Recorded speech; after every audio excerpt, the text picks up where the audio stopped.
The G5 is certainly a unique and impressive new flagship from LG, with its modular capabilities. It has all of the features that are expected from a 2016 flagship like fast charging, NFC and a fingerprint scanner.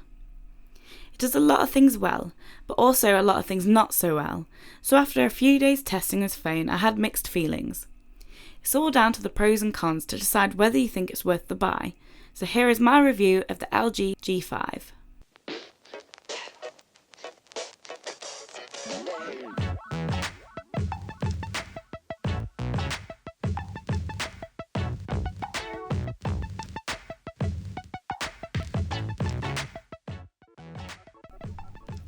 So first things first, the call quality on this phone is really nice, alongside the slight curve in the top of the phone, which adds to the comfortable and great quality calling experience, which is, after all, what phones are designed to do, so that's always a plus.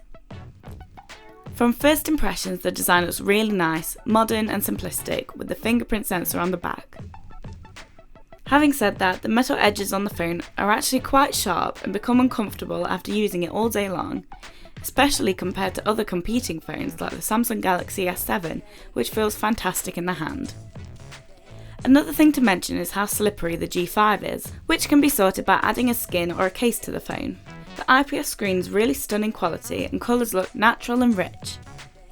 This is definitely up there with some of the top flagship phones in terms of screen quality, perfect for sitting back and watching Netflix or playing games. This isn't really enhanced by the outdated looking software, which takes away the premium feel of the phone, which is a bit of a disappointment. Having said that, the software runs fast and smooth with the Snapdragon 820 quad-core processor, and I didn't find anything to lag at all when experimenting with the phone. Applications launched quickly, even when multitasking with lots of apps open at the same time, so I was again very impressed with the speed and performance. It has 4GB of RAM with 32GB of internal storage, but there's a dual SIM and micro SD card slot for you to expand the storage if you need to, which is always a brilliant feature which I expect to see on a 2016 flagship. It's also great to see a future-proof USB-C port to support fast charging capabilities that enable you to get from 0 to 50% in 30 minutes, which is definitely my favourite feature of all the current flagships. The one thing that's let this phone down is the modular capabilities, which sounds like a cool feature, but the reality is much different. As far as I'm aware, there are only 4 modules available: the LG Cam Plus, the LG Hi-Fi Play with B&O Play, LG 360 VR, and the LG 360 Cam. Having said that, all of the modules are an extra £100 plus, and all the capabilities are a bit gimmicky and useless, as the built-in camera has great manual controls, and the speakers are already fantastic and extremely loud.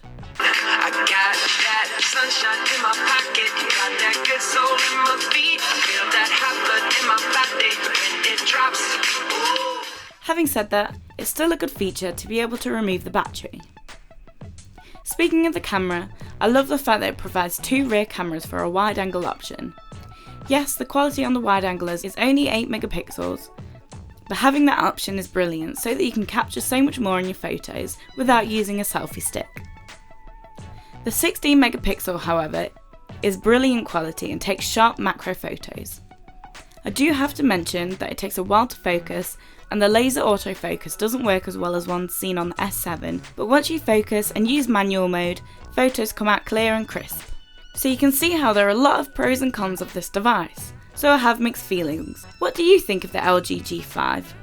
Let us know in the comments below. Check out our social media and subscribe if you enjoyed.